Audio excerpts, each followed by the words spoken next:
to the 46 minutes of heaven that we're going to call the D1 Baseball Road to Omaha live stream. All of our postseason coverage is brought to everyone by Louisville Slugger and D. Marini. We really appreciate those guys, Louisville Slugger and D. Marini. Thank you for your sponsorship and your participation in this. We are, in fact, in the postseason. It's hard to believe, like we are in the throes of the postseason. So I've got the A team. I've got Fitzy. I've got KR. Gentlemen, that was one heck of a weekend. I mean, let me just get an opening comment on that. It almost felt too good to be true, but it was flipping awesome. So Fitzy, you're the leadoff guy. You go first. Yeah, there was a ton of action. There always is. I feel like every year we're like, oh man, this is the best weekend ever. And every year it's just like, oh yeah, except for last year, I mean, it's just like, but this was fun. This was really, really a lot of compelling theater. We had a couple of upsets, but a lot of the powers still kind of held serve, which I think is good. I like when the kind of the blue bloods are there, but there's a couple of feel good stories as well. What do we have? A couple of 3 seeds, DBU, Virginia. Yeah. We had a 4 seed with South Florida. And then mostly 1 seed. We had NC State as a 2. But I mean, it's I think we're set up for a really exciting super regional round here. No doubt. KR, what are you thinking? What do you got? I think as I look at some of these regionals, guys, the thing that really stood out to me were just the atmospheres. If you look back at Knoxville on Friday night, Tennessee's kind of up against the wall a little bit against Wright State. Drew Gilbert hits the bomb, throwing helmets everywhere, staring down the other dugout. I get it. People don't like it, but like that atmosphere, like that's what it's all about. And we go all the way to the Fayetteville Regional, and when Charlie Welch hits that 2-run bomb. Like, that's in a way that's kind of that's kind of why we do what we do. Like for those kind of moments and the fact that we have those kind of crowds is pretty special. And so I thought for me, just some of the atmospheres around the country were pretty awesome. And I think when you look ahead to super regionals, whether it's Tucson with Ole Miss going out there, I think it's going to be crazy out there. I think it's going to be obviously pretty wild in Knoxville. And so I'm looking forward to that as well. Yep. Go ahead, to the point, of the home run celebrations and stuff. I mean, I thought everything was mostly, within reason. Okay. I was at Fort Worth, and when Andrew Benefield hit the big grand slam to put them ahead in the Monday finale, he stood and admired it. But I didn't think it was, untoward. And the umpire, like getting up there in his grill, telling him to run. And it's like, what are you doing, man? Let these kids have their moments, And I thought I loved, I think we all love Stephen Schoch. Stephen Schoch is the breakout star of this NCAA tournament with the greatest post-game interview in college baseball history. That was the GOAT. That was. It was. Can I adopt him from you? Yeah, I'll let you borrow him. I feel like we're like a match made in heaven. Yeah, he's your kind of guy, but he's everyone's kind of guy. Who doesn't love Stephen Schoch? He's America's kind of guy. You know what? Like we need more personalities like this in our game, and he's got personality galore. It was awesome, but he's very expressive when he closes out a win, and he's doing the max effort glove hurl as far as he can throw it and screaming. But like it was all like it was directed at his teammates. He was celebrating with his teammates. He wasn't showing anybody up, and I think it's an important distinction here. The distinction, but as long as you're not screaming into the opposing dugout, I don't care, man. Celebrate as much as you want. Yeah. By the way, since we were talking about some of these regionals, how about when we did the bracket challenge, we had almost 11,000 submissions. Nice. 0.54% had South Florida advancing out of that regional. Did I finish 11,000th? Because it feels like I might have. You know what? If you guys really want the update, yours truly is like 493, and I'm not going to name names, but there's some guys in our staff that are like in the 2000s. One of them might be talking right now. My wife is in the 6,000, so I was really giving her a hard time. Oh, I love that. Kendall did come correct. I think he got 12 of the regional winners in our picks competition. It's very chalky. It was chalky. And hey, I'm a shooter. Shooters shoot. Shooters shoot. I took a lot of big shots this week, and I hit a couple. I hit Dallas Baptist. I almost hit. I don't know. Whatever. I mean, you win some, you lose some. I got 9 runes. I think you also got 9. We did okay. But yeah, Kendall, I have a tough time picking chalk. It's not as fun. But Yeah, it was awesome. I think I will reiterate your point, Kendall, and then we'll dive into the brackets. Watching Fayetteville Monday night was like it's a proud moment for all of us that work in college baseball. I mean, that atmosphere was, I mean, World Series, like think about the most wild atmospheres. I don't know how many people were there, but they were all engaged. It was electric. So it was really awesome. Gentlemen, let's do this. Let's work around the bracket. I'll kind of go to you guys for a thought on what happened, and then the three of us will talk through kind of what we anticipate for the Super Regionals. So, Fitzy, I'll stay with you in the one hole. Give me your thoughts on Fayetteville. Give me a thought on Fayetteville.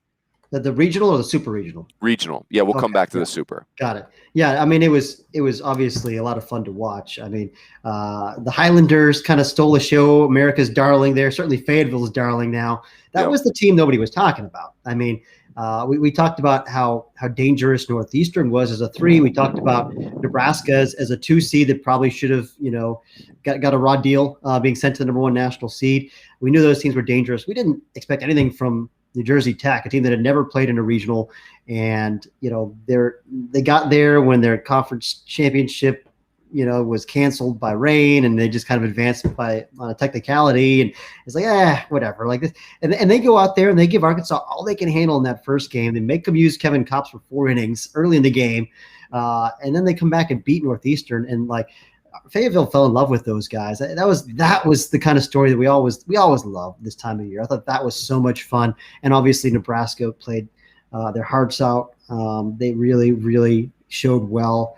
I think that's certainly a Super Regional or maybe even an Omaha caliber team if they had a different draw. But when it's all said and done, you kind of just credit Arkansas. They're just imposed their will at the end. Their fans, I thought, really were a major factor there in that big 4-run inning late when Nebraska couldn't find the zone.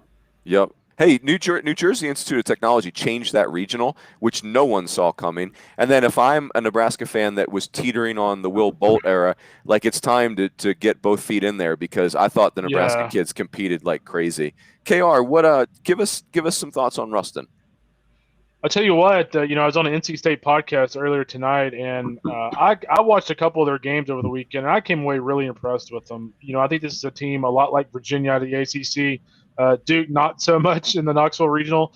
But, NC State and Virginia have played really well the second half of the season. I think when you look at, NC State overall, I mean, top to bottom of that lineup, Devontae Brown had a really big weekend for them. And then when you look at, Austin Murr, you look at Jose Torres, all these guys up and down that lineup, Tyler McDonough, they, not to look ahead too much, but I mean, offensively, they can stack up with Arkansas. And I think the other thing for me, when I look back at Ruston, is they're getting good pitching, whether it's, Reed Johnston, whether it's, Chris Villeman out of the bullpen, Evan Justice, like whether it's the bullpen or the starting rotation, like they may not have the number of power arms that Arkansas has, but they definitely have guys on the front end and a couple of guys out of the bullpen. They can go out there and get out. So I was actually pretty impressed in their ability to kind of dominate that regional. And here's a big moment for me. I'm watching their last game against La Tech, and I kind of have shades of that Coastal Carolina regional a few years ago. They get down early in that first game, and what happens? NC State just goes on a roll offensively and just basically just pounds La Tech into submission offensively. I thought that was a big moment for them, because I thought had La Tech found a way to kind of force a second game, you kind of get them back on the ropes a little bit. But the way they respond to that tells me a lot about this team and kind of its mindset right now in the postseason. And I think they're pretty scary, actually, going into Fayetteville. Yeah. Go ahead, Fitzy. I'm going to jump in here, and I guess, let's just transition right into the super regional matchup here. Yeah. When you break them down, I mean, NC State has a clear advantage in starting pitching. That's the area. I think they're very close, actually, offensively and defensively. Now, we got the highest scoring team in the SEC against the highest scoring team in the ACC. I've said all year long, I think Arkansas is the best offensive and the best defensive team in the country, but NC State's actually got the better fielding percentage for what that's worth. I mean, that's only one way to measure team's defense, but like NC State's third in the country in fielding. Arkansas, I think, is 16th. So both these teams defend at an extremely high level. Arkansas has Kevin Kopps. Justice is really good. He's not Kevin Kopps, but that's just such a difference maker. But one thing that Arkansas doesn't have is guys that can consistently get him into the 5th or 6th inning, except for Wicklander. I mean, NC State doesn't have a deep staff. It's 5 guys that they use. That's it. But Johnson, Highfill, and Willardson can get you into the 5th, 6th, 7th, 8th inning, and then you've got Justice back there, and you've got Villeman, and that's all they need in a short series. So the key will be, can they handle that atmosphere? Yeah. And can they find a way to get to Kevin Kopps, assuming his arm is still attached to his and that kind of segues me real quick into this point. Is like Kevin Kopps threw 175 pitches, I think, over the weekend. 95, 195. 195 out of the bullpen. Like, you start to kind of wonder a little bit, like, how fresh is Kevin Kopps going to be this weekend, right? I mean, he's been dang near perfect all season long, but he hasn't been used like that before. So that's a Friday. That's a Friday to Sunday setup, right? They're Friday. Left side of the bracket is Friday. Right side of the bracket is yes, Sunday, that is correct. Yeah, it'll be fast. Arkansas needs to get a good start in the series opener. They cannot afford to have to throw Kopps out there in the 6th inning in the opening game of the series. Yep, I love it. And if I may take a question here from the comments, Andrew Clark asks, "Will Kopps win the Golden Spike Award?" For me, yes, he is now. I thought the performance on Monday, he was already the front runner probably. Mm-hmm. Performance on Monday wrapped it up. And I'd have to look back to see if there's ever been a reliever that's won it. I can't think of one. Runes, I don't know if you know, but I mean, that's just how. Matt Anderson, I don't believe won it, but he's a name that I think of when I think of, dominant reliever. Houston Street, I don't think won it either, but those are the 2 guys that, guys, the one question mark I have for NC State is they've just not played in an environment like that. I mean, let's be honest, nobody has, like that environment is. And it just felt like for the Matt Schick tweeted this because I was sitting next to him. But the first 6 innings, there is some pressure on Arkansas because you're taking everybody's best shot. But as it gets real, the crowd, if Arkansas can just stay close late in games, boy, it feels like the advantage flips over significantly. So if you're gonna, and they're so used to playing from behind, I think that's another thing. Yeah. But yeah, I think I'm like you guys. I really like NC State's team. I just really love Arkansas's team. Yeah. So and I think NC State is an Omaha caliber team that is matched up with the best team in the country. And you know what? I mean, they're capable of going in there and shocking them. People are good. Elliott's probably going to say nobody gave us a chance, whatever. People are giving them a chance. It's just that nobody's going to actually pick them. But they do, but they do have a chance. There's no question. Absolutely. No question. No question. Hey, let's keep it moving. Fitzy, talk to me about Stanford Regional. This is one that I didn't get to watch a whole lot of, but I will say this, Runes, you made the great point on Squeeze Play, the artist formerly known as Bases Loaded, the play that of Squeeze. Once Stanford fell into the losers bracket, you thought they could be in some trouble because their pitching staff is not deep. And they just kind of rode that offense to the victory on Monday. And part of that probably is Irvine's coming through the losers bracket, not as many arms fresh at that point, but, Irvine put up some runs too, and Stanford really had to outscore them. This is a West Coast team that has firepower, I mean, it's not 2018 Oregon State, but it is a team that can score runs. And you're going to a very, not to get ahead of myself, but they're going to a very offensive environment, and I'm encouraged by what they did this weekend. That maybe they can hang out there in Lubbock. Yeah. KR, what? Before we do the super, talk me through Lubbock. You are the resident Lubbock expert. What do you think of that regional? Yeah, I mean, I think the biggest thing for Texas Tech, it all started in the first game with a big start from Chase Hampton. I want to say, I think he started that first game. Yeah, he threw really well for the Red Raiders, and they kind of did their thing. I mean, honestly, it's just like wash, rinse, repeat when it comes to Texas Tech and regionals and super regionals at home. I mean, they hit with consistency. Kurt Wilson, he missed I think it was like a month and a half of the season with an injury. He's back. I think he ended up having end up being the regional MVP for Texas Tech, and so getting him back in the lineup really helps. And so yeah, I mean, I give UCLA credit for kind of hanging in there and getting to that regional title game. I thought UCLA was one of those teams kind of coming into that regional. If there was someone that could win it other than Texas Tech, I thought they were the team. Zach Petway actually threw pretty well for them over the weekend. Texas Tech is just so good at home, and to kind of move ahead to the super. like I kind of feel like this is the Mississippi State Stanford Super all over again, except in Lubbock with Texas Tech. That's just kind of the same vibe I get in this Super Regional. I might be totally wrong, but I just think when you look at Tech at home with Kurt, playing at a high level, Drew Baker, Jace Young, I mean, you got to go with Texas Tech here. Kendall, I'll give you one counterpoint on that because I think that Lubbock Regional changed.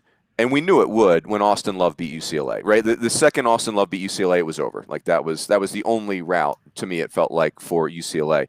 The thing that's interesting about Stanford is they've banked that experience about Starkville. So I don't think the crowds in Lubbock will bother them. I'll tell you what I am worried about, though, is the wind.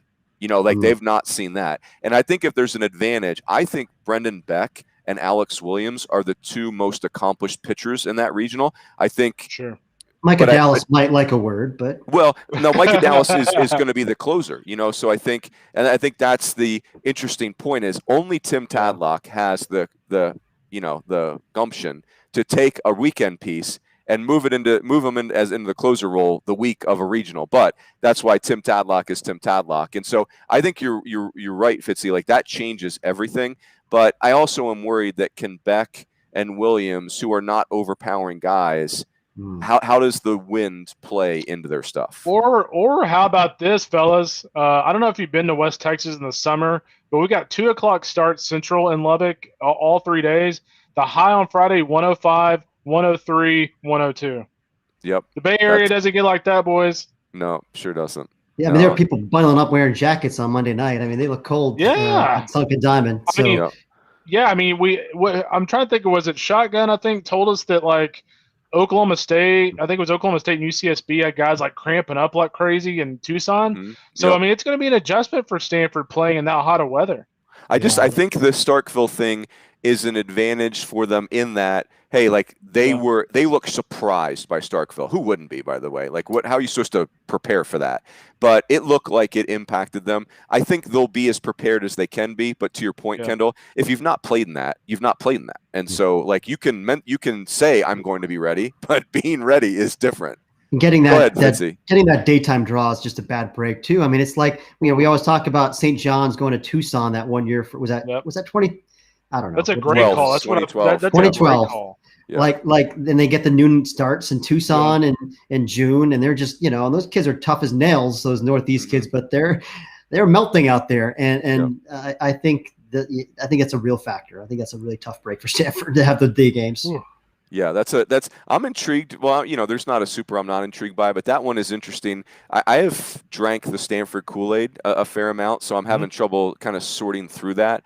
But again, we all know the data point. Tech is 4-0 in home supers, and that's kind of how it goes. So, all right, let's keep moving. Let's go to Tucson. Fitzy, talk us through the Tucson regional.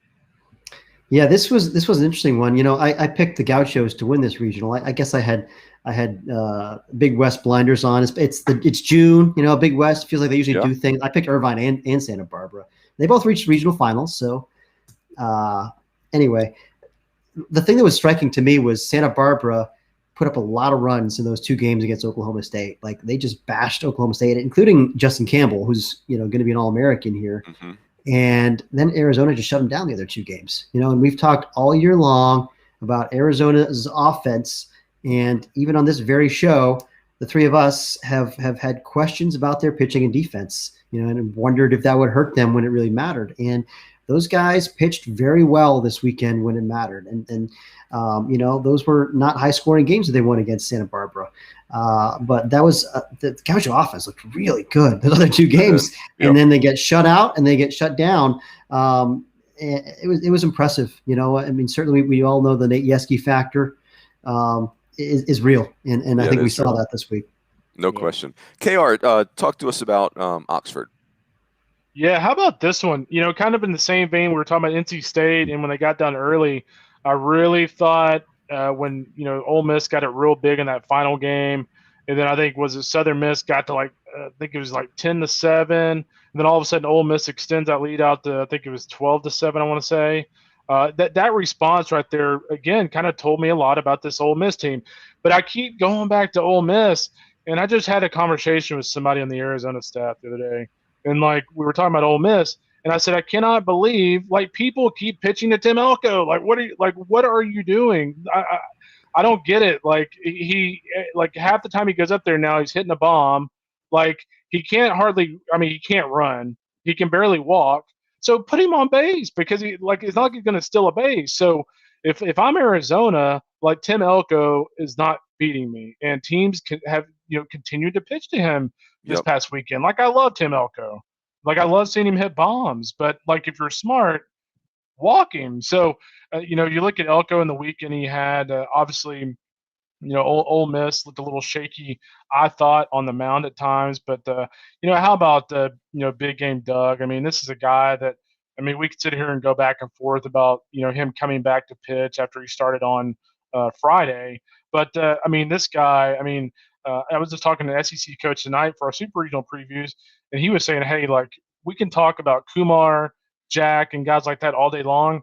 But if you're telling me one game of a guy that I want to go against the least, it's Doug Nikhazy over all those guys. And so I thought that was really telling to me. So I think if you're Ole Miss, looking back at the regional and looking ahead, if you're Ole Miss, clearly with Gunnar Hoagland out for the year, you've got to get a really nice start from Doug Nikhazy, whether he starts the opener or the second game. I'll actually be very intrigued to see how Coach Bianco uses him. Do you start him in the opener, or do you kind of use him as a security blanket a little bit in the second game? But other than that, in that regional, I came away really impressed with Southern Miss. I think Southern Miss gave Ole Miss all it could handle. And the one guy that stood out to me, and I was glad to see Aaron giving some love, is my man Reid Trimble. He was fantastic in that regional, and I think the nation kind of got a look at why, Aaron talked about him in the fall report. I was really high on him early in the year. He's going to be an absolute superstar, and frankly, he might already be that. Yeah.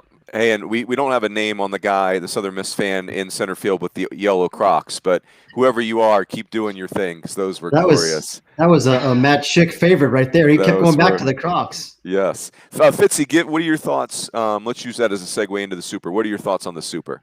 Yeah, this is a really, really compelling matchup. You got two really offensive teams. And it's funny because heading into the year, when it came to Ole Miss, we talked so much about Hoagland Nikhazy, right? It's kind of rocker and light, if you will. But they lose Hoagland, and they still have Nikhazy, who's a rock star. But their offense is what's really scary right now. That's in addition, besides Nikhazy, the strength of this team is the offense. Mm-hmm. And they're more balanced than I expect them to be, right and left. They've got different style of players. They've got guys that can run, Gonzalez and Chatinier. These guys are good athletes. They're good bat handlers. In addition to the fact that Gonzalez can, really hit the ball hard over and over. He's such a good player. I love how good they are defensively. Up the middle with Dunhurst and then Gonzalez and Chatinier, and McCants, I guess, is still learning in center field. Is he still out there this weekend in center? I assume so. He got dinged up, didn't he? Or just didn't play well? I don't know. I just wasn't sure. If last time I saw them, he was in center. I wasn't sure if that was still the case. But gotcha. But that's a guy that he's an exciting electric talent. We talk about the speed element that this team has in addition to the power. I think there's there's some nice different elements to this offense, but also I think you still give them a real advantage over Arizona when it comes to defense. And so if there's a tight game, maybe this is something that could go in their favor.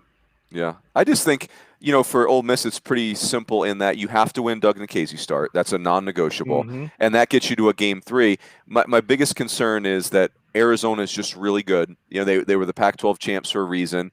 Their offense is so relentless, and I just worry that they're going to tear the bottom of the Ole Miss pitching staff to shreds and just put games out of reach, even for Ole Misses. I'm a little worried that Tim Elko's not built for this field. This field, there's a lot of doubles and triples to be had, but there's the home runs. You got to really get it most times to get a ball. It's the high fences and it's really deep, but maybe it doesn't matter. But hey, if Doug Nikhazy wins his start, then you're playing 9 innings for Omaha, and anything can happen. Does he, do you think, start game 1 or I would do Saturday, because I've heard a lot of coaches say Saturday's the momentum day. now you also hear coaches say, hey, like if you don't have a bell cow on Friday nights, it affects your team. But he did pitch on Monday night. I would do Saturday, let whatever happens on Friday. Ole Miss it's not like they've never seen some of their young arms get it handed to them before. Like that's been kind of a common occurrence. I don't think it'll spook them. Doug wins Saturday night, and then you got a little momentum for Sunday. Hey, and if he doesn't win, you were whistling past the graveyard anyway. I didn't love him coming back on Monday on 1 day rest after throwing 119 pitches. I think if you can't protect a 10-2 lead, without bringing back a guy on 1 day rest, who I think Fitzy, it's not a great look. I think Fitzy, it's something that we have to continue to have these conversations in the off season, because it's another reason I'm a fan of the 32 hosts idea. Now that it could still happen, but you play 3-game series all year, and then the most important series of the year, let's jam 5 games in there. Yeah. What do we think is going to happen? Not excusing the coaches, like whatever our views on those decisions are our views, but I just think it's kind of a weird form. Why would you have a format at the end of the year when the stakes are the highest that doesn't mirror the format that you use during the year? It feels problematic to me. And again, it wasn't just, I bet you there was a dozen examples of the Doug Nikhazy situation, at least a dozen. It happens every year. Yep, for sure. So there you go. Hey, let's go to the bottom of the bracket. Let's go East Carolina, Vandy. Fitzy, let's keep it in your home state. Talk us through Greensville. Yeah, this was one that, East Carolina got a good test. That was something that I was impressed with is, I think a lot of people looked at that regional and thought, this is going to be a waltz. They're going to cruise through here. But they were pushed, and they had to come from behind against Charlotte. Maryland game was really nip and tuck, although they wound up winning it by 3 runs. I think that's a good sign. I think it's a good sign that they were pushed and that they responded well to it. By 2 very offensive teams, and certainly East Carolina is a very offensive team also. We were kind of curious, how the pitching would hold up in this, besides Gavin Williams. That's kind of the one guy that you really, really trust for ECU. But I think the bullpen is underrated for East Carolina. That's a good call. I know there's not there's not a Cops or whatever, but and maybe there aren't some huge power arms, but they do have good strike throwers, out getters, and guys that have decent enough stuff. Like the Mayhews and the Colmores and Matt Bridges. Matt Bridges has stuff. I know he's a 6-year senior who pitched in the Lubbock Super Regional in 2005. It's like he's been around forever. But it's good stuff. It's like a fastball up to 94 with some high spin rate, really spin the slider. He's a weapon back there, and Mayhew's a weapon, and Colmore can spin it, and AJ Wilson's a good lefty. So I like their chances against Vandy if they can get a really good start from Wisenhunt and Gavin Williams. Those guys have a chance. Those are really big time talent. But even if they don't, their bullpen might be good enough to cover it and keep them in this series. Yeah, I love it. Hey, Kendall, before we do the super, talk to us about Nashville. What'd you see in Nashville? Yeah, you know what? I actually only saw about 1 game of this regional, and it was Jack Leiter's start, and it was kind of vintage Jack Leiter. That breaking ball in that start was absolutely ridiculous. And so I think when you look at that, regional, obviously Isaiah Thomas had a couple of big hits in that thing. Dom Keegan had a big home run in that regional, and I thought, for the most part, it was kind of what I expected out of Vandy in a home regional against those teams. So there's not a lot to say about it. I thought Vandy did pretty much what we expect them to do. Yeah, I thought it was, what Georgia Tech did to press them at the end was fascinating. The park was really playing.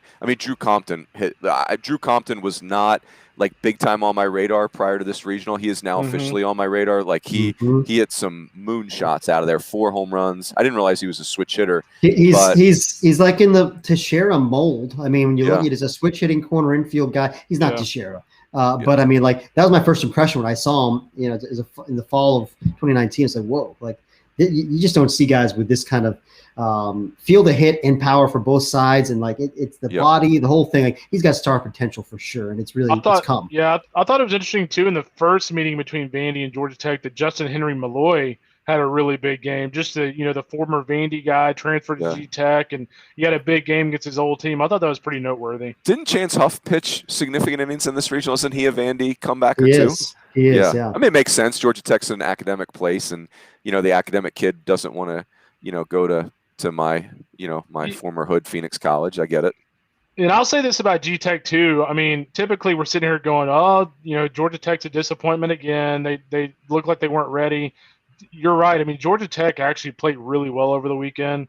They had other than that one home run late in the game, they had a shot to win this regional. And so just I ran thought out of they played arms. really well. Yeah, I agree. So to me, as we go to the Super, to me, East Carolina has the opposite Ole Miss problem. Ole Miss has to win the Nikhazy start. That's mandatory.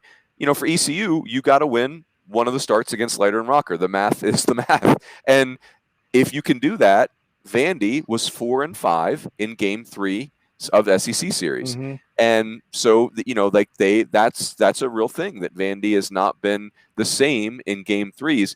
The problem is, can you get to Game 3? And that's that's a serious obstacle, trying to beat Rocker or Leiter.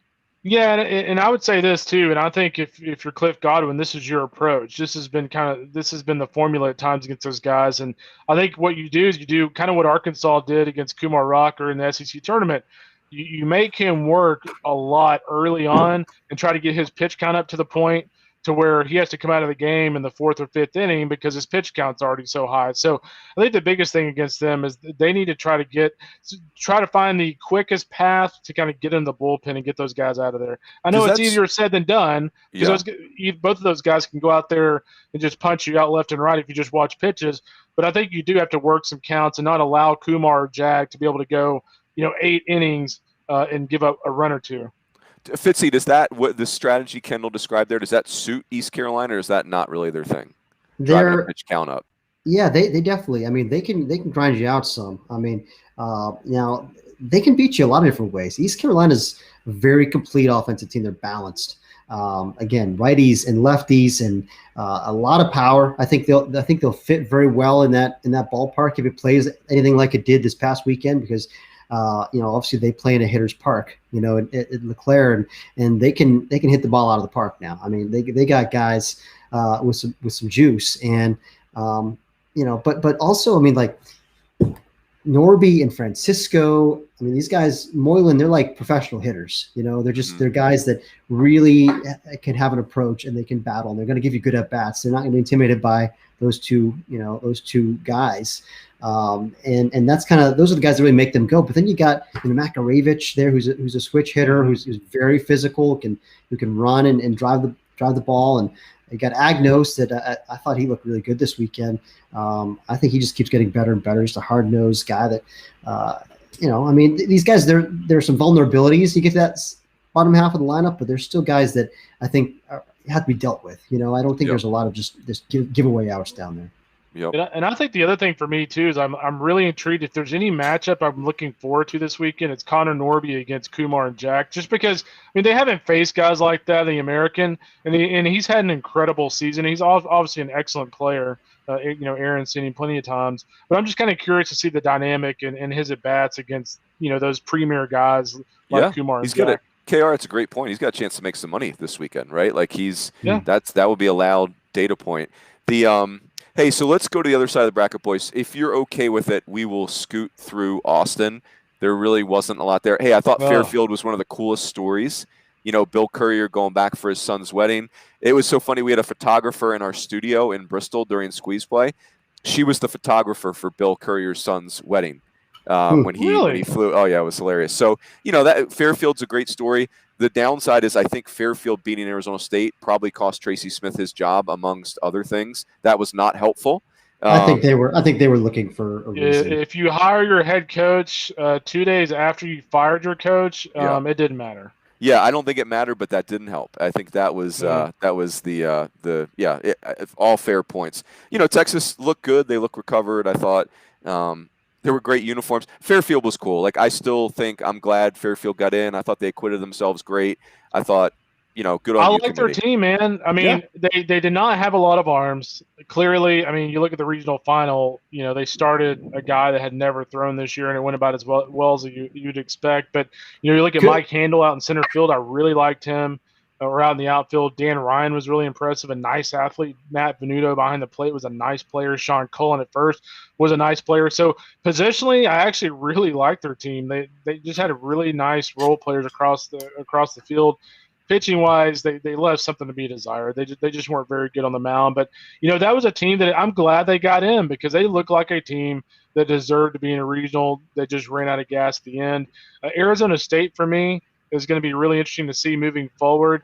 I got to be honest with you, Arun's going to get mad at me here, but I just didn't like what I saw from Arizona State. Like, other than Drew Swift, I mean, Jack Moss maybe a little bit. I don't know. I just didn't like. Yeah. I didn't really like the lineup top to bottom. I would didn't like say the this, arms I KR. saw. Yeah, it's if you get it, like the one criticism that I think is very fair of those freshman hitters for Arizona State is the offensive approach could be really gross at times.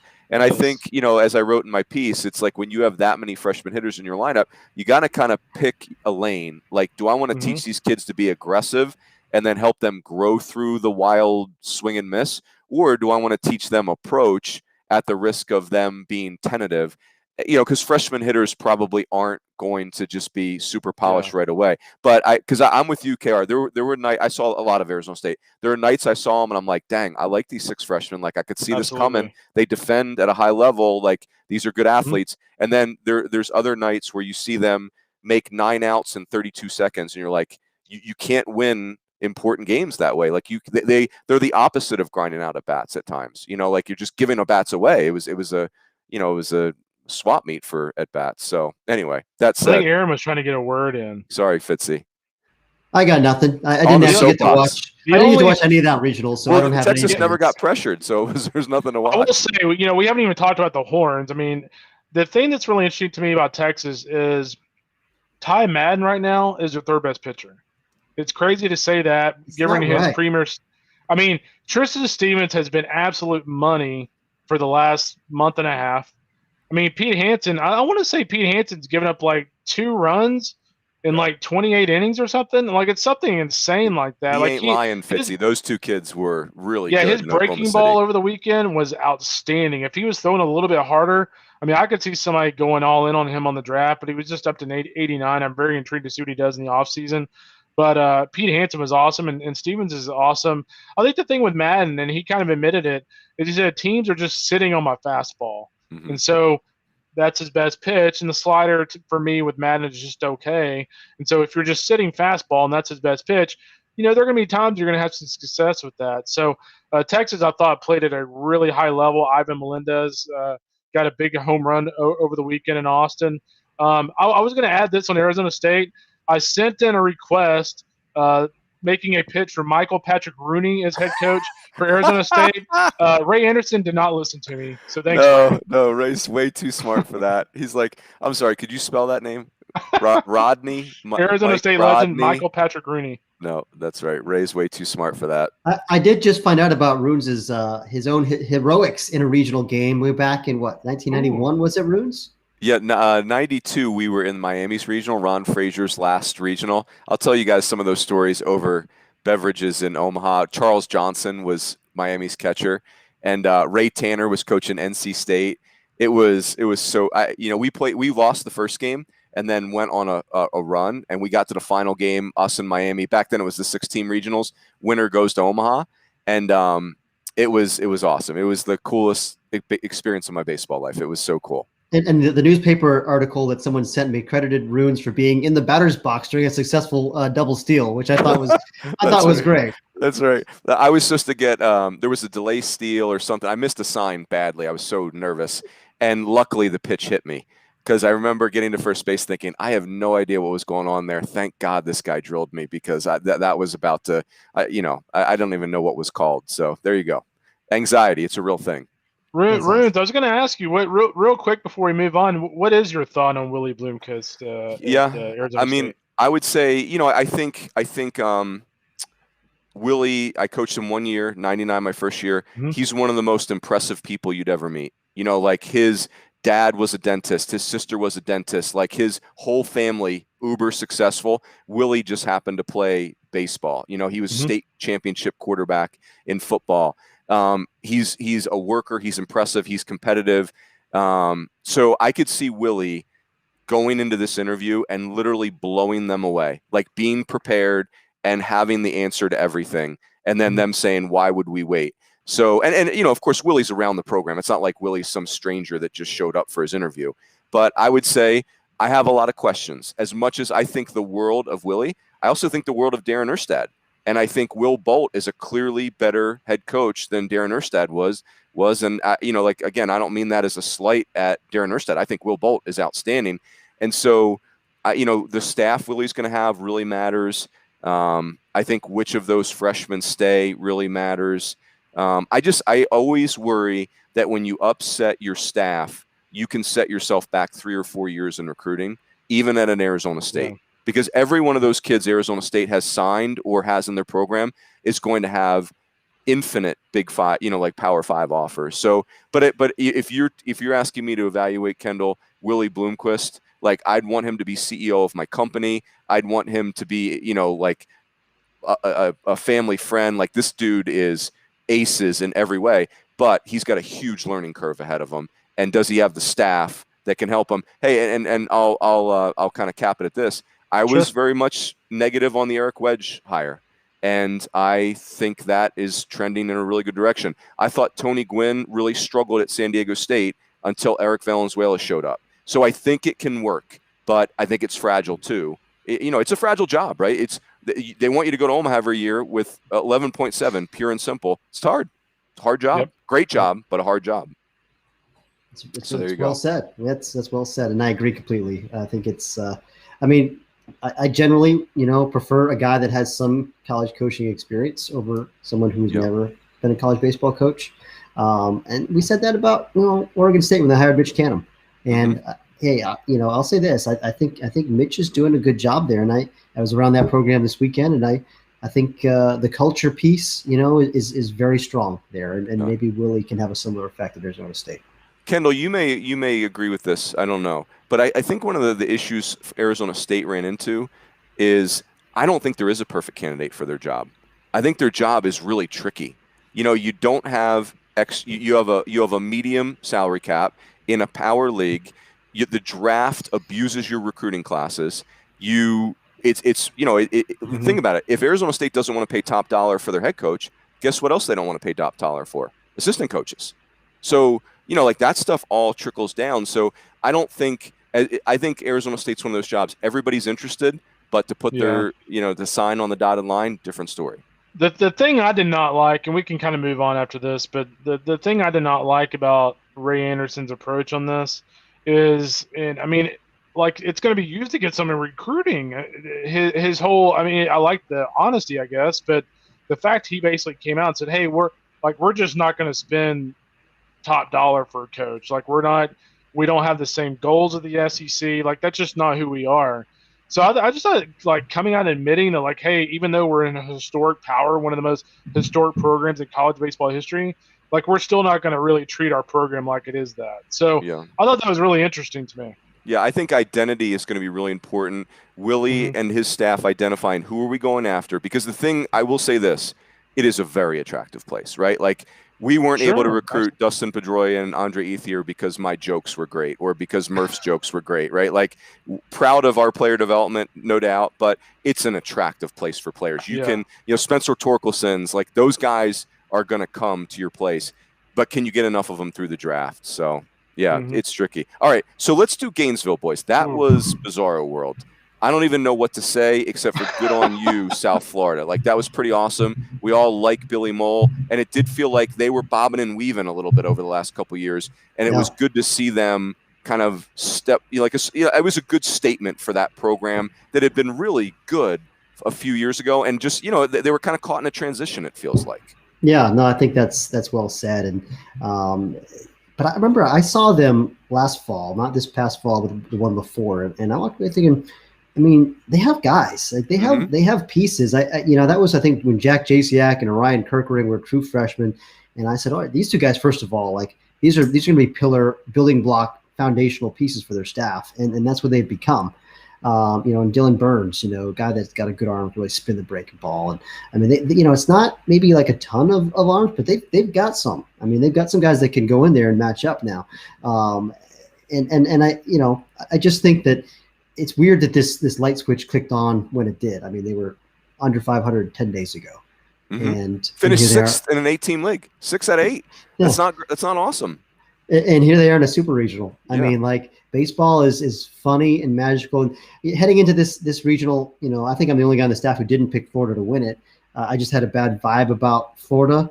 I'd never trusted their pitching staff and the quality of their strikes and their ability to get outs when it matters. But I picked Miami, and that Miami didn't score any runs, which is I guess helpful to win games is when you score. You need runs. points. Points are helpful. Yeah, Kevin O'Sullivan, said during the SEC tournament that he thought the biggest key for them, because he threw so well in Hoover, was Franco Alamon. I mean, he was a guy that threw really well in Hoover.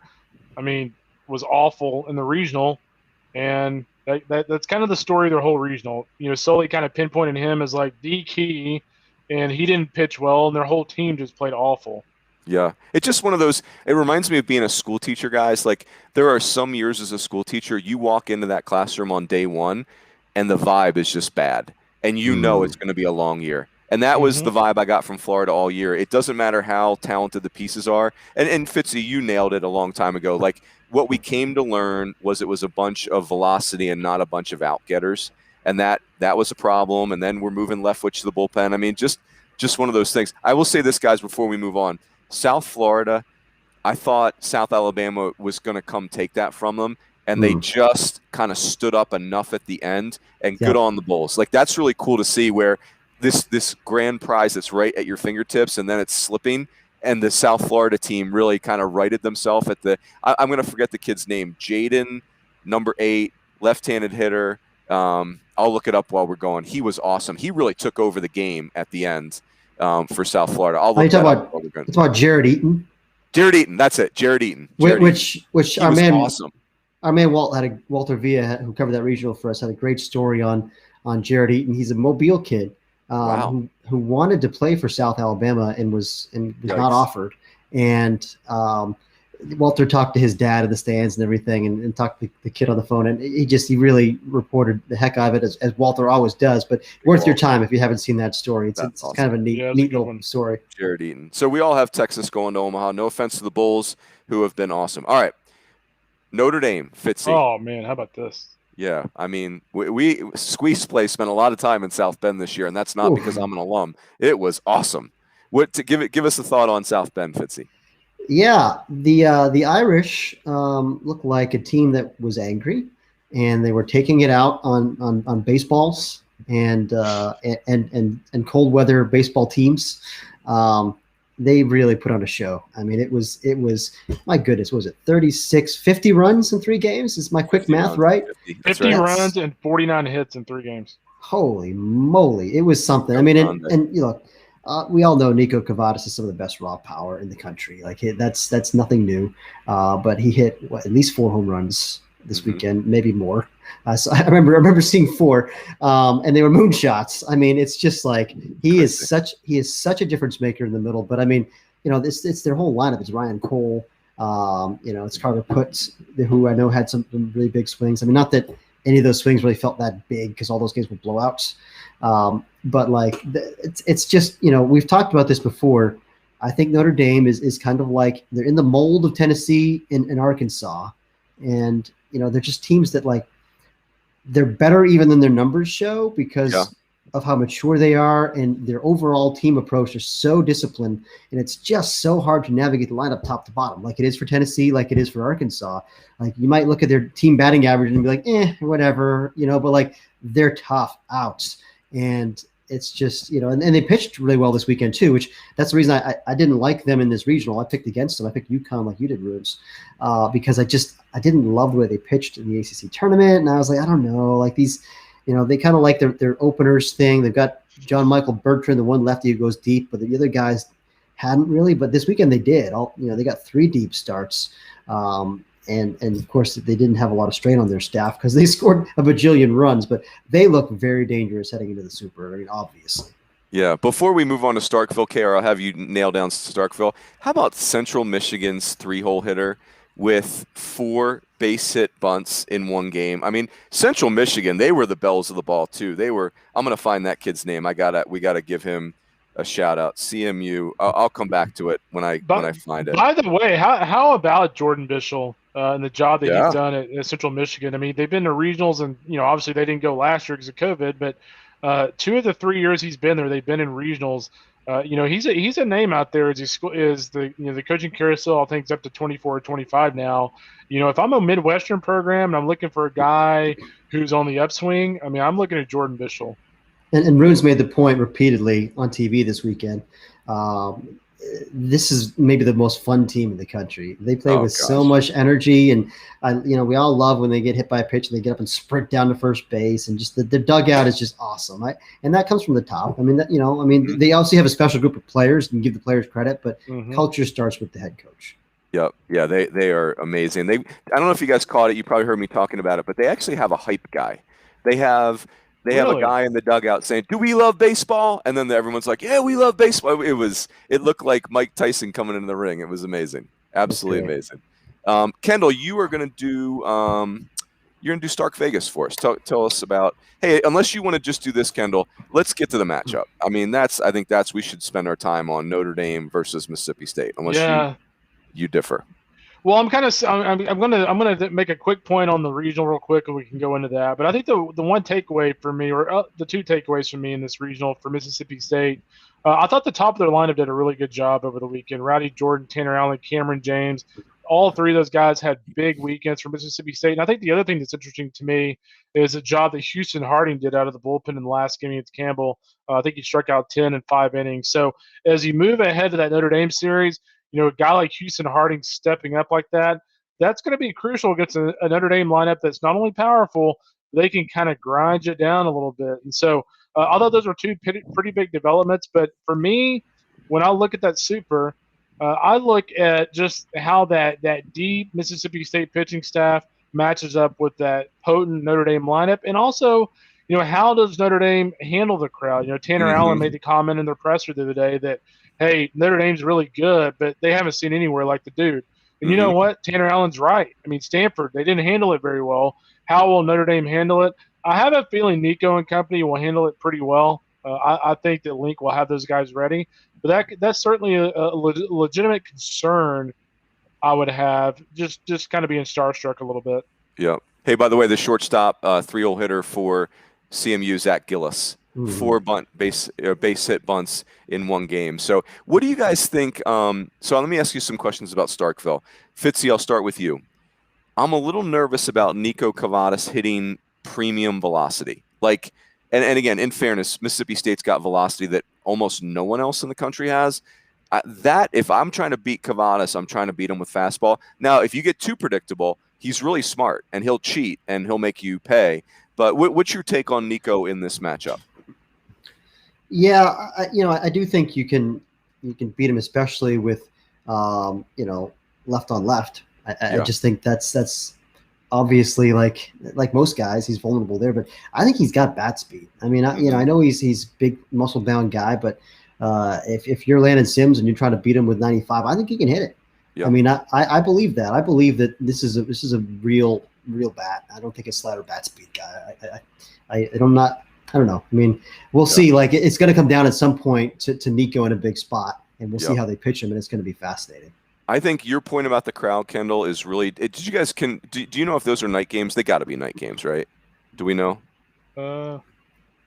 We can look that up. But I think the crowd. That's a great point, Kendall. They've never. What do you got? I should say that the opener 5-6. Game 1 is 1:00, and then 5 and 6. Got it. Right. Yeah, I just think the one thing I think is an ace in the hole for Notre Dame, they play elite defense. Now, will they play elite defense with this crowd? And they can execute offensively. I'm still a little skeptical of the Mississippi State defense. It's pretty young. The left side of the infield, they've made a bunch of errors. Can Notre Dame exploit that? I don't know. I could be over-indexing on that too. Those are talented kids. And I think they made an adjustment this weekend, right? Didn't they put Leggett in there at third base next to Forsythe, and move Cameron James? Did they DH him or play him at third? I thought I had heard that, but now I'm looking at the box score, and maybe that's not the case. But yeah, James was at third base both games anyway. So anyway, that's, I don't know. I mean, I guess that's something they could do if they're concerned about the defense. But I'm with you. I mean, I think it's still like just an average defensive club. It's not. It's not. Notre Dame, I think, leads the nation in fielding percentage. So again, like this is one where if you're looking for an edge, the defense is kind of like that Arizona Ole Miss matchup we were talking about. Yep. Ole Miss is definitely a better defensive team. Notre Dame is definitely a better defensive team here than I think there's a wide range of outcomes in this Super. I'm trying to play it out in my mind, and I think it can go it can zig a bunch of different ways. I'm really curious. This is one that it really has my attention. I think it's really a fascinating one. Well, and I think too, a team in the Super Regional round, I don't think very seldom is going to take a team for granted. But I think if you're Chris Lemonis, the fact that Notre Dame looked that dominant in that regional, I think kind of dials in your players a little bit more. Like, if Notre Dame rolled in there, and let's say they kind of squeaked by UConn, squeaked by Central Michigan, then I think your players have a tendency to be like, maybe these guys aren't that good. But, I mean, when you score 50 runs and get 49 hits, I mean – that's where Kendall, Tanner Allen, and Rowdy Jordan are the aces in the hole for Chris Lemonis, because you're in their ear saying, hey, the two of you and me are going to watch this team for 3 innings. So you better have your boys ready to play, because if you take them lightly, this could not go well. So and Tanner Allen, go ahead, Fitzy. Sorry, not to cut you off. The commenters pointed out Cameron James did play third base all 3 games without making any errors. He was MVP of the regional. So there you go. Good on him. No one's we love his. He can hit. Oh yeah, we love. I mean, it's a big time bat. I've said all along, like just like the coaches, I think we all saw the Jordan Westburg comparisons. I mean, it's a really an electric athlete. I mean, exciting player. Christian Mcleod pitched very well.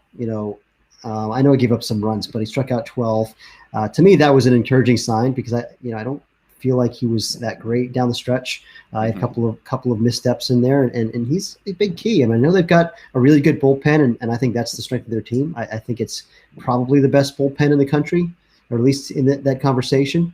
But I still think that if you can get good starts, and Fristow didn't, but Houston Harding, as you pointed out, gave him 5, and that's a guy that they can extend. So they've got enough guys that they can extend to get you to Sims, that I still feel like they can match up with Notre Dame. But that's going to be strength versus strength, right? It's going to be so fun to watch that matchup, that Notre Dame offense versus the Mississippi State pitching.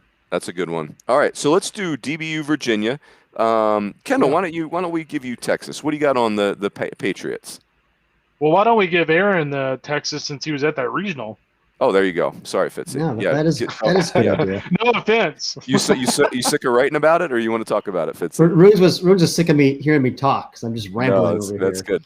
Good. Go ahead, Fitzy. Yeah, no, this was good. I mean, this was a really good regional. A bunch of exciting games. Even the couple where the final score, was more lopsided, like that TCU McNeese game. It was close until like the 7th inning.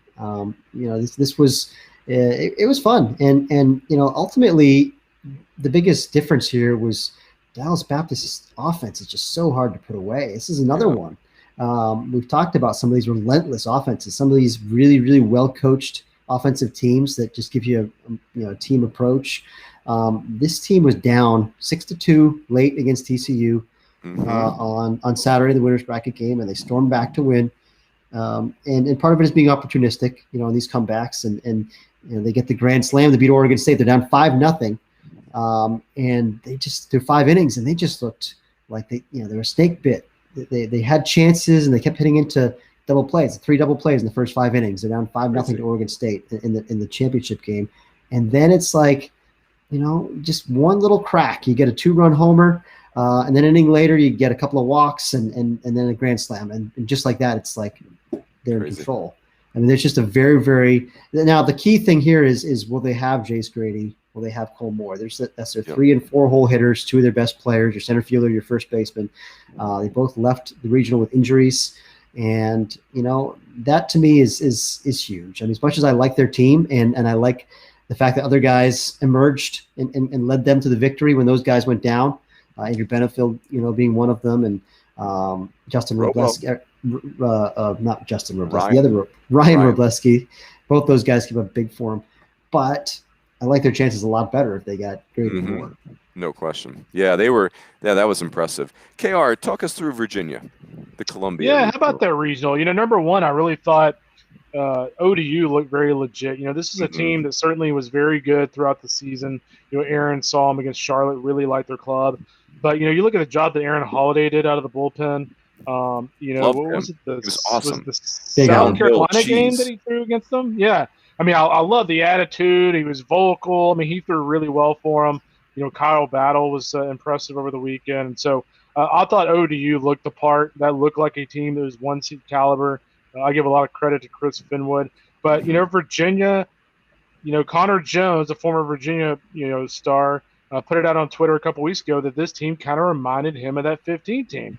And I think as you look at Virginia with Andrew Abbott, you look at Steven Scotch on the back end of the bullpen and the job that he did.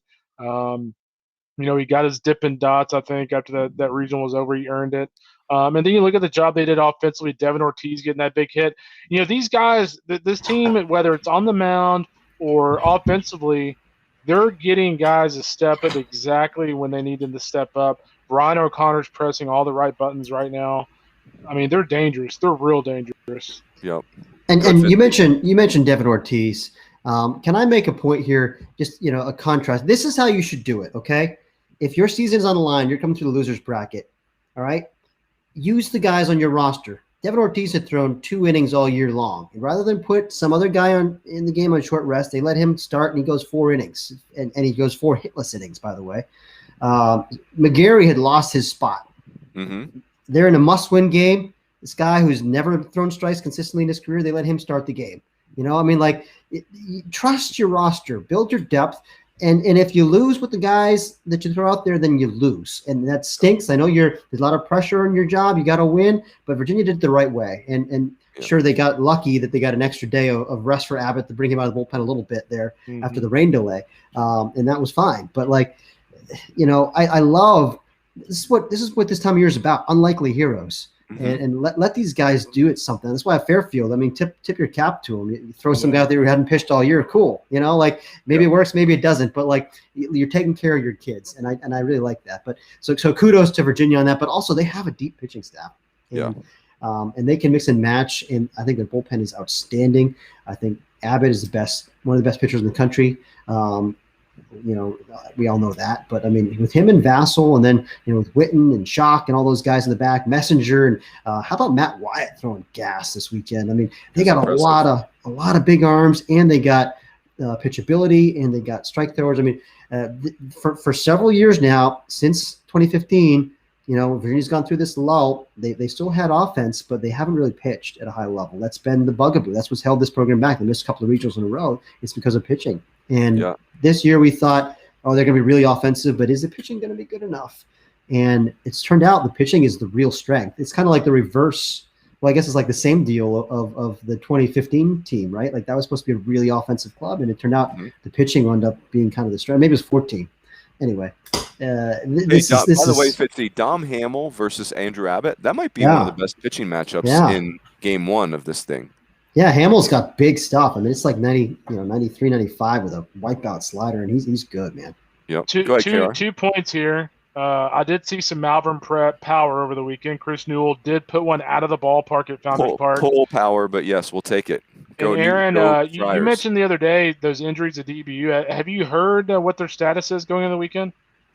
No, I suspect it's day to day. I think it was a hamstring for Grady. It was like an oblique for the other guy for more. Right, yeah, you could see him grabbing his side. If I would say this, if they're playing not at 100%. Yeah, and I think the sense I got, just kind of reading between the lines with what Heath was saying, I think Moore's going to play. I think he's going to tough it out. I just don't know about it. I wouldn't bet on Grady. Hamstrings are tricky, but we'll see. Yeah. All right, boys. The spiciest super regional of all of them. The LSU Tigers going back to Knox Vegas. KR, you and Martha have been crushing it. I'm going to give you you get to call the ball here. Would you like to talk to us about LSU or Tennessee? Dude, I just want to talk. This is the super regional most likely to end in a brawl. Yeah, that's I love it, man. Need extra personnel. So I get it. Like, people don't like the way Tennessee plays, right? But like, I love it, man. Like Drew Gilbert throwing his helmet, staring on the dugout. Like that is what like this program has been built on. It's kind of interesting. Evan Russell today in their press conference made the comment that, you know, he's like, my whole career, like we've had teams come in here and basically like literally like laugh at us at like how we're just, you know, hopeless, we're nobodies. And like he said, like even guys, you know, would say that, like, you know, y'all are, you know, y'all aren't anything basically. I'm sure there were other words they said beyond that, but you know, they kind of have a chip on their shoulder, and that is the program that Tony has built. I've kind of made this comparison. They are the East Coast Fullerton. When you look back at like Fullerton back in the day, Fullerton had JT and they had all these different, you know, big time guys. But you know what? They played like everyone that they played thought they were total garbage. Yep. And that's the way Tennessee plays. Tennessee is a very talented team that plays like no one respects them, which is the total opposite. We all love Tennessee's team, but it's just interesting that they play that hard. They are never out of a game. And so that dynamic versus #Maneri Magic, can't wait. And the love that's not lost within those two programs. Yeah, like, man, it's going to be spicy. Can you expound upon that? Because I didn't see any of that series earlier this year. I heard some things about it, the LSU Tennessee series. What exactly happened there? So there's supposedly like words between the teams a little bit, but the biggest thing was that Maneri, after the regional, he thought like the students were way too hard on him and they were relentless and things like that. And by the way, I'm pretty sure that was like 25% capacity. It's going to be wild this weekend in Knoxville. Yeah. Hey, let me quick interjection here because I need to correct myself. The injuries to DB Moore, I see in the comments here. Moore rolled his ankle. Grady had a tweaked oblique, and one commenter says they're both expected to play. But that's correct on the injuries. I was wrong about the injuries. Cool. Good. Hey, I was going to so to actually give analysis on this instead of just getting excited about the atmosphere and potential brawling. Okay. I think the biggest key for this series to me that's really interesting is how does LSU use Landon Marceau? Yep. You know, we talked about Duncan Casey and how he was used with Ole Miss and things like that. But, you know, they started Marceau. They brought him out of the bullpen to kind of close things out against Oregon. So, you know, like how fresh is he this weekend going into that Tennessee series? So it'll be interesting to see what Paul does with him. You got to imagine A.J. Labus is getting the start in that series opener. So, you know, Labus is going to have to give them a strong start. But, boy, LSU, they played really well because I think Oregon's a really good team. When you look at Kenyon Yovan, Aaron Zavala, that's a really good club that LSU beat. So I think LSU is going to go into that series. It's weird to say that LSU is playing with house money, I feel like, because we all, you know, so many years we expect LSU to be in Omaha, but they're playing with house money. Like no one really thinks they're going to go in there and beat Tennessee. Paul's last year. We'll see what happens. These are, I don't know if you'd agree with this, Fitzy. These are two pretty special position player groups. Like these LSU's, they're just babies. But I mean, it's you start thinking about what Trey Morgan and Dylan Cruz did as true blue freshmen who didn't have a high school season in their senior year in the SEC, which is a league that abuses freshmen. And then I just think that Tennessee group, you said it, Kendall, that's a special group. Like, you know, that's the fruits of Tony Vitello's. Like this guy, you know, like I think sometimes great recruiters a backhanded compliment. I don't mean it that way for Tony Vitello. He knows what a championship player looks like. He's not the guy just recruiting the 42 long that looks great in the airport. He knows exactly what a championship player looks like. Like it looks like Liam Spence. It looks like Drew Gilbert. It looks like Rucker. You know, like, hey, what about the turnaround for Max Ferguson? Like this is a real group. This is another really fun one. Yeah, Ferguson's. Go ahead, Aaron. Ferguson is just caught fire down the stretch, and he started really poorly. And I mean, I saw them early against Georgia, and there was just no impact in the bat at that point. Like, he wasn't driving anything. He looked just overmatched. And I mean, just to see him unlocking the bat speed and hitting double-digit home runs, did not expect that, you know, from where he was that weekend. But he's become a huge difference. He was a preseason All-American for a reason. He's toolsy, and he's That's a winner. why, Fitzy, we got to always listen to the director of credibility, because Seif was on Ferguson early, and I just remember watching the first half thinking, Seif, man, that is gross. Like that's not a small miss. That's a miss that I make, not you. But again, the director of credibility, right? Again. And speaking of credibility, just a quick shout out to the BA preseason rankings, the D1 preseason rankings. My God, how did that happen?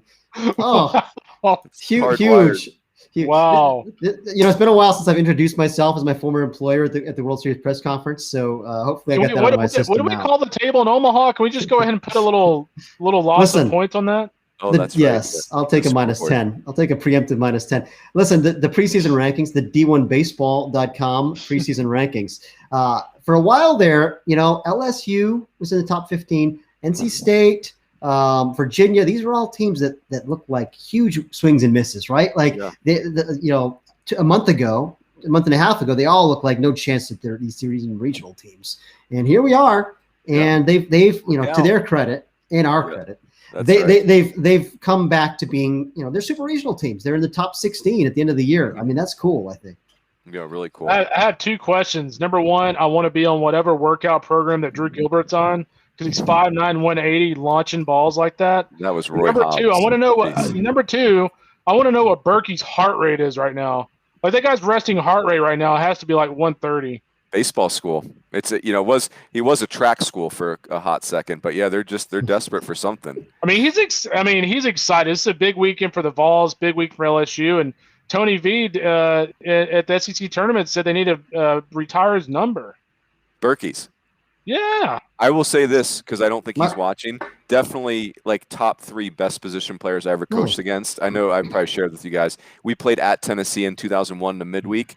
Berkey walked us off with a grand slam at 2 a.m. We had rain. He was unbelievable shortstop, caught everything, directed traffic, 20 home runs, 1 million stolen bases that year. He was like, you really wanted to tell him the wrong game time. That was the only way to stop him was, hey, we're playing at 1 today or something. Absurdly good college baseball player. Good. Just like a ball of energy who could do everything. Like you said, it's like 5 tools. It's crazy. There's nothing you could do with him. Yeah.